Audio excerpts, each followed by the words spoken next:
Bonjour à tous Et bonne année! Ta gueule. Bienvenue sur la chaîne Galus Sapadillo où on parle BD et comics. Aujourd'hui on va s'intéresser à une BD sortie en mars 2020 qui a été hyper bien accueillie et très plébiscitée par la critique, et pourtant elle est très hors norme tant dans le sujet qu'elle traite que dans son format, j'ai nommé La bombe! sorti chez Glénat, dans la collection Millefeuille. Alors avant de parler de son contenu, on va parler de son format parce que La Bombe c'est 450 pages, ce qui est énorme pour une bande dessinée, et avec ce pavé-ci tu peux clairement assommer quelqu'un. Le 6 août 2020, on a fêté un anniversaire plutôt triste, c'était le 75e anniversaire de l'explosion de la première bombe atomique à Hiroshima au Japon, et donc tu l'auras deviné, La Bombe, ça raconte l'histoire de la création de la première bombe nucléaire. Mais je t'arrête tout de suite, c'est clairement une BD romancée à caractère historique, mais t'as pas du tout le temps de t'ennuyer et tu vas surtout apprendre énormément de choses en lisant La Bombe. La Bombe, c'est donc un roman graphique historique qui va te présenter les coulisses et les personnages clés qui ont entraîné la création de la première bombe atomique, surtout côté États-Unis. Pour ceux qui ont regardé la série Tchernobyl, c'est donc ici un peu le même principe, mais en bande dessinée. C'est donc un petit peu une histoire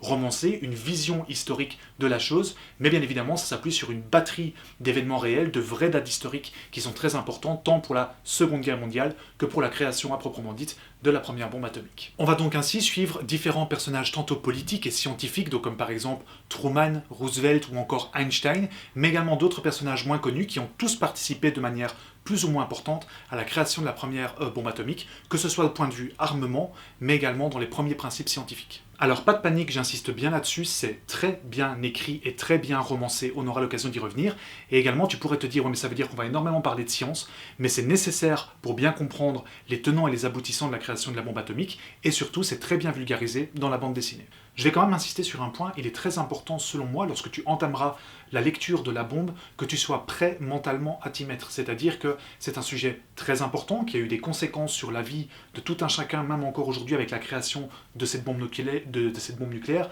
mais également des opportunités que ça a offert en termes d'énergie, etc. Enfin, tu sais bien ce qu'il en est, donc c'est important que ta lecture ne soit pas stérile. Ce que je veux dire par là, c'est qu'on n'attaque pas une BD à caractère historique comme La Bombe, comme on attaquerait une BD fun qu'on lit pour son plaisir. Ce serait quand même dommage de se taper les 450 pages et de rien en retenir. Mais ce qui est très cool, c'est qu'il y a tellement des événements qui sont dignes de la science-fiction dans la création de la bombe atomique, que de toute façon tu vas retenir des anecdotes assez folles qui ont pourtant réellement lieu dans les années 40 lorsqu'il a fallu créer le concept de la bombe. Je retiens particulièrement une après la lecture du premier tiers de la bande dessinée, à savoir que la première expérience de fission atomique aux États-Unis, la fission atomique, c'est le principe duquel découle l'arme atomique, a eu lieu dans le gymnase de l'Université de Chicago aux États-Unis,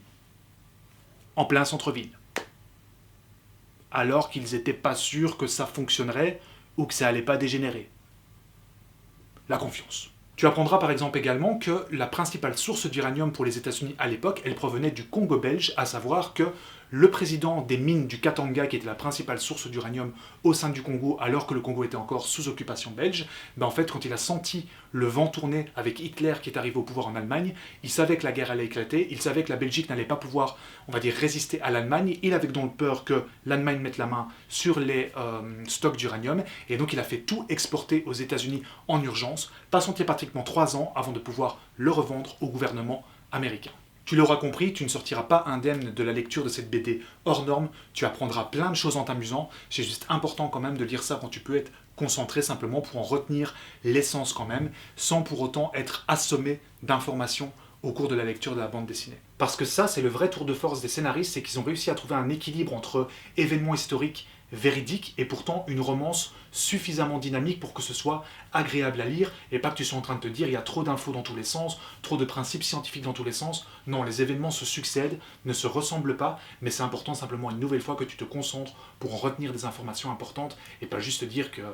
c'est une science-fiction, parce qu'en fait on est en train de parler de la réalité. Même si, je le redis, tu seras parfois très surpris à quel point on a l'impression d'être en pleine science-fiction en lisant La Bombe. Petite remarque également, tu vas beaucoup voyager avec La Bombe, et ça j'avais pas trop conscience de à quel point finalement, même cette histoire-là, elle est complètement mondiale, puisque tu vas passer de la Norvège à la Russie, au Japon, aux États-Unis, au Nouveau-Mexique, à l'Europe. Vraiment tout le monde était concerné par cette course à l'armement, à la création de la première bombe nucléaire, et ça a vraiment mis le monde complet en branle à l'époque, et personne ne misait surtout sur une réalisation aussi rapide de quelque chose d'aussi monumental qu'une bombe nucléaire. Bref, tu l'auras compris, j'ai même pas encore fini la bande dessinée puisqu'elle m'a été offerte à Noël, et sincèrement, je suis déjà sorti pas indemne de tout ce que j'ai lu, donc c'est vraiment très intéressant, et quelque part c'est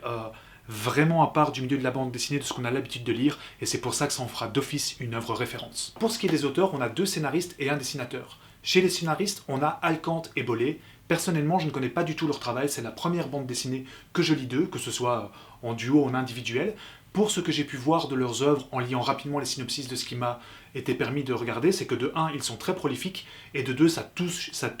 toujours un petit peu quand même à l'histoire. Mais malheureusement, je ne vais pas en dire plus parce que je ne connais pas assez leurs œuvres, si ce n'est qu'ils ont fait un sacré travail quand même de documentation pour pouvoir sortir La Bombe, et que d'ailleurs ça a été fait en collaboration avec le journal Le Monde. Alors au niveau du dessin, on a Denis Rodier, je ne le connaissais pas du tout non plus avant de lire La Bombe, mais j'ai pu constater en me renseignant sur sa biographie qu'il a dessiné des Superman dans les années 90. Oui,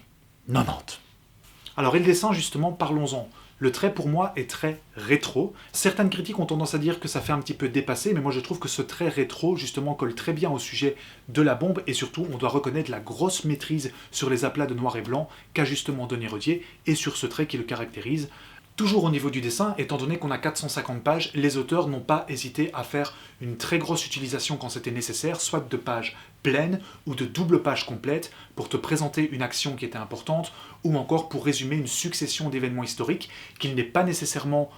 nécessaire de te détailler dans le dialogue, mais que par contre il faut avoir conscience que ça se déroule en même temps, notamment par exemple pour mettre en parallèle la recherche scientifique avec ce qui se passait sur le front du combat durant la guerre 40-45, ou encore pour t'énoncer différents principes scientifiques, justement sur des doubles pages pour te mettre des dessins nécessaires à la vulgarisation, notamment par exemple de la fission atomique. Si tu n'en as pas vu assez, n'hésite pas à aller voir le premier lien que j'ai mis en description, c'est la page de La Bombe sur le site officiel de Glénat, où tu pourras découvrir un extrait de la bande dessinée, ainsi qu'un teaser qu'ils ont réalisé pour sa sortie. Voilà, c'est déjà terminé pour aujourd'hui, tu l'auras compris, pour moi La Bombe, c'est une BD qui va marquer l'histoire de la bande dessinée, et je pense clairement que ça va ouvrir